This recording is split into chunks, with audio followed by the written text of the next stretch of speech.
आइए आज एक बहुत ही झकझोर देने वाली कहानी सच के समय का गहराई से विश्लेषण करते हैं। ये सिर्फ कोई आम कहानी नहीं है। सच कहूं तो ये हमारे समाज के दोहरे चेहरों और इंसानी हिम्मत का एक ऐसा आईना है जो दिखावे और असलियत के बीच के फर्क को बिल्कुल साफ कर देता है। बिना किसी देरी के चलिए सीधे उन पलों में चलते हैं जो ये तय करते हैं कि जब असली संकट सामने खड़ा हो तो एक इंसान का असली चरित्र क्या होता है। सच के समय जो आदमी खामोश रहे वो औरत का भरोसा हार जाता है। कितनी गहरी बात है ना। ये सिर्फ एक डायलॉग नहीं है, ये इस पूरी कहानी की धड़कन है। ये लाइन हमें बताती है कि रिश्ते सिर्फ सुख सुविधाओं से नहीं चलते, बल्कि सबसे बुरे वक्त में साथ खड़े रहने के भरोसे पर टिके होते हैं। ये कहानी इसी भरोसे के टूटने और एक बिल्कुल अनजानी जगह पर उस भरोसे के दोबारा मिलने की है। इस एक पंक्ति की जो भावनात्मक गहराई है वो आगे आने वाले पूरे तूफान की नींव रखती है। भाग 1, एक खौफनाक रात और एक कॉल। तो चलिए सीधे इसमें उतरते हैं। जरा उस रात के भयानक मंजर की कल्पना कीजिए। चारों तरफ भारी बारिश हो रही है। शहर के शोर के बीच सड़क पर एक लड़की अपनी जान बचाने के लिए बेतहाशा भाग रही है। वो पूरी तरह से डरी हुई है, टूट चुकी है और मदद के लिए चीख रही है क्योंकि उसके पीछे कुछ दबंग गुंडे पड़े हैं। ये जिंदगी और मौत के बीच की सीधी लड़ाई है।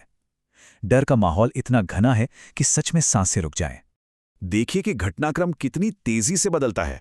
पहले ही मिनट में वो लड़की उन गुंडों से बचने की जद्दोजहद कर रही है। तीसरे मिनट में वो हताशा में अपने पति राहुल को कॉल करती है, बार बार कॉल करती है, लेकिन उसका पति फोन इग्नोर कर देता है। फिर 5वें मिनट में अचानक सड़क किनारे से खाली शराब की बोतल फेंकी जाने की आवाज आती है और सीधे 6वें मिनट में उसी भारी बारिश के बीच एक बिल्कुल अनजान व्यक्ति उन गुंडों से भिड़ जाता है। ये पूरा तनाव इतनी तेजी से बढ़ता है कि पलक झपकने तक का मौका नहीं मिलता। भाग 2, 2 पुरुष, 2 अलग अलग फैसले। इस दिल दहला देने वाली घटना के बाद कहानी एक बहुत ही सोचने पर मजबूर करने वाला मोड़ लेती है। यहां से हमें 2 अलग अलग पुरुषों के फैसलों को गहराई से परखने का मौका मिलता है। एक तरफ वो है जिसे असल में रक्षक होना चाहिए था और दूसरी तरफ वो इंसान जिससे किसी को कोई उम्मीद ही नहीं थी। अब यहां जो सबसे दिलचस्प बात है वो ये है कि हमारे सामने 2 बिल्कुल विपरीत किरदार खड़े हैं। राहुल जो पति है, अपने बड़े परिवार के बीच 4 दीवारों के अंदर पूरी तरह सुरक्षित है, लेकिन समाज का डर और परिवार की झूठी इज्जत उसे अंदर से पूरी तरह सुन्न कर देती है। वो अपनी ही पत्नी की चीख सुनकर खामोश रहता है। और इसके ठीक विपरीत वो अजनबी है, शराब के नशे में धुत, बिखरे बाल, खुद अपनी जिंदगी में टूटा हुआ इंसान। लेकिन जब वो किसी की चीख सुनता है तो वो एक सेकंड भी नहीं सोचता, वो अकेला ही मौत के मुंह में कूद पड़ता है। एक के पास सब कुछ है लेकिन हिम्मत नहीं, और दूसरे के पास कुछ नहीं है सिवाय बेखौफ साहस के। और फिर जब लड़ाई खत्म होती है, गुंडे भाग जाते हैं और वो डरी हुई लड़की रोते हुए उस अजनबी के पैरों में गिर जाती है।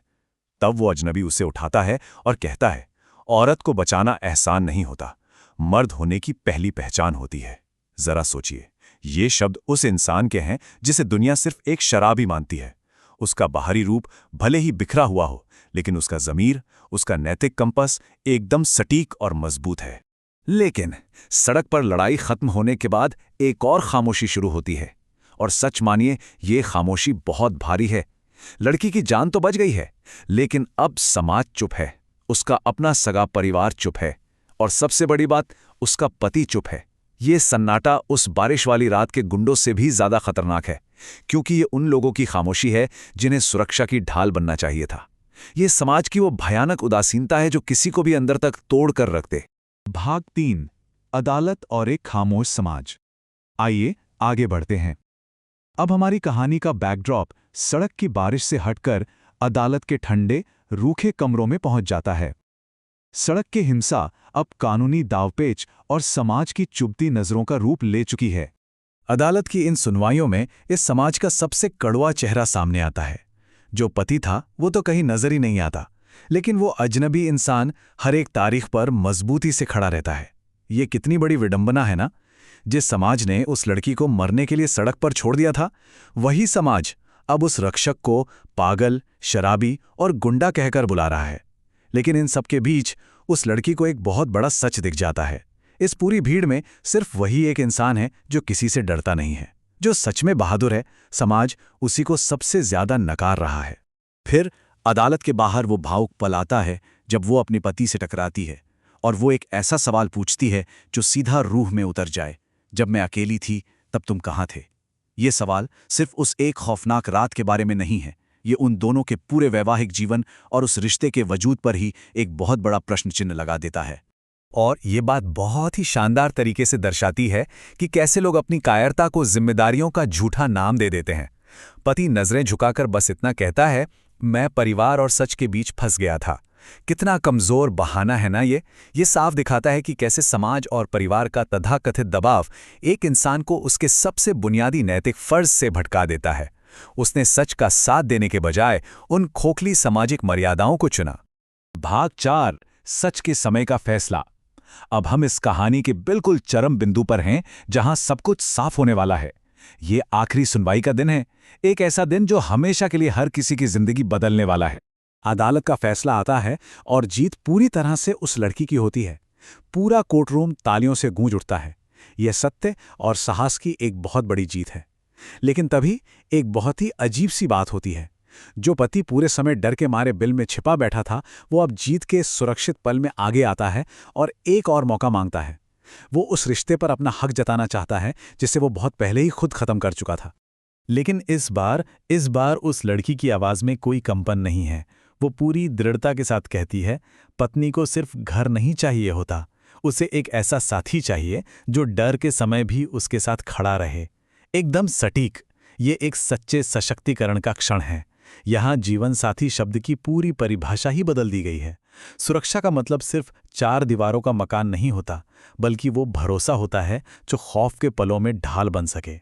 तो यहाँ सबसे अहम बात यह है कि वो अब सिर्फ शब्दों से जवाब नहीं देती, बल्कि अपने एक्शन से सब कुछ साबित कर देती है। वो समाज के बनाए उस झूठे रक्षक यानी अपने पति से हमेशा के लिए मुंह फेर लेती है और दूर खड़े उस शांत, घायल और अकेले अजनबी के पास जाकर पहली बार उसका हाथ पकड़ लेती है। ये खामोश दृश्य बिना एक शब्द कहे समाज के उन सभी खोखले नियमों पर एक करारा तमाचा है। उसने झूठे सम्मान के ऊपर असली साहस को चुना।